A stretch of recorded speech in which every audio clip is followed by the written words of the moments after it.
बहुत समय पहले की बात है। एक सुंदर और बहादुर राजकुमारी जिसका नाम तारा था, एक बड़े और खुशहाल राज्य में रहती थी। तारा न सिर्फ अपनी सुंदरता के लिए बल्कि अपनी बुद्धिमत्ता और दया के लिए भी जानी जाती थी। उसके पिता राजा वीर सिंह उसे बहुत प्यार करते थे। एक दिन राज्य के बाहर के पहाड़ों से एक अजीब सी खबर आई। लोगों का कहना था कि एक बड़ा और खतरनाक अजगर उन पहाड़ों में रहने लगा है और हर कोई उससे डरने लगा था। तारा के पिता ने अपने सैनिकों को भेजा, लेकिन वे भी असफल होकर वापस लौट आए। राजा और रानी चिंता में पड़ गए कि कैसे अपने राज्य को इस संकट से बचाएं। तभी तारा ने कहा, पिताजी, मुझे वहां जाने दीजिए, मैं अजगर से निपटने की कोशिश करूंगी। राजा वीर सिंह ने पहले तो मना किया, लेकिन तारा के दृढ़ निश्चय को देखकर उन्हें उसे जाने की अनुमति देनी पड़ी। तारा के पास एक खास उपहार था। उसकी दादी ने उसे बचपन में एक जादुई घोड़ा दिया था, जिसका नाम था सूर्यकांत। सूर्यकांत न केवल बहुत तेज दौड़ता था, बल्कि उसे बातें भी समझ आती थी। वह घोड़ा बोल भी सकता था, लेकिन सिर्फ तारा के सामने। सूर्यकांत की आंखों में एक खास चमक थी, जो उसे जादुई बनाती थी। तारा ने सूर्यकांत पर सवार होकर पहाड़ों की ओर प्रस्थान किया। रास्ता खतरों से भरा था, लेकिन सूर्यकांत की बुद्धिमानी और तारा की वीरता के कारण वे हर मुश्किल को पार करते चले गए।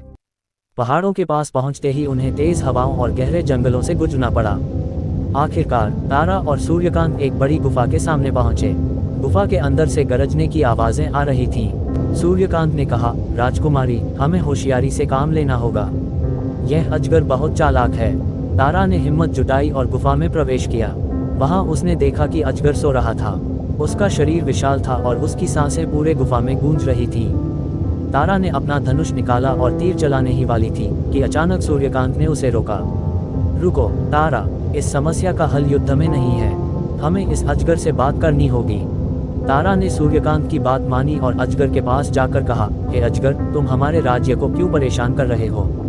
अजगर ने अपनी आंखें खोली और उदासी से कहा, मैं तुम्हारे राज्य को नुकसान नहीं पहुंचाना चाहता था, लेकिन मैं यहाँ अकेला और बीमार हूँ।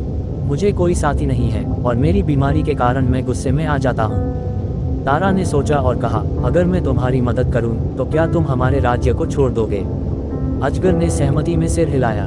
तारा ने सूर्यकांत से कहा, तुम्हें तो जादू की अच्छी समझ है, क्या तुम अजगर को ठीक कर सकते हो? सूर्यकांत ने अपनी जादुई आंखों से अजगर को देखा और एक जड़ी बूटी ढूंढने के लिए तारा को इशारा किया। तारा ने जंगल में जाकर वह जड़ी बूटी ढूंढी और सूर्यकांत ने अपने जादू से उसे अजगर को खिलाया। कुछ ही पलों में अजगर पूरी तरह से ठीक हो गया। उसने तारा और सूर्यकांत को धन्यवाद दिया और वादा किया कि वह अब कभी किसी को नुकसान नहीं पहुंचाएगा। तारा और सूर्यकांत विजयी होकर राज्य वापस लौटे।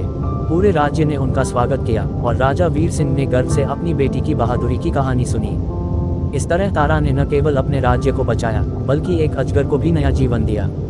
और सूर्यकांत, उसका जादुई घोड़ा, उसकी सबसे बड़ी ताकत और सबसे अच्छा दोस्त बना रहा।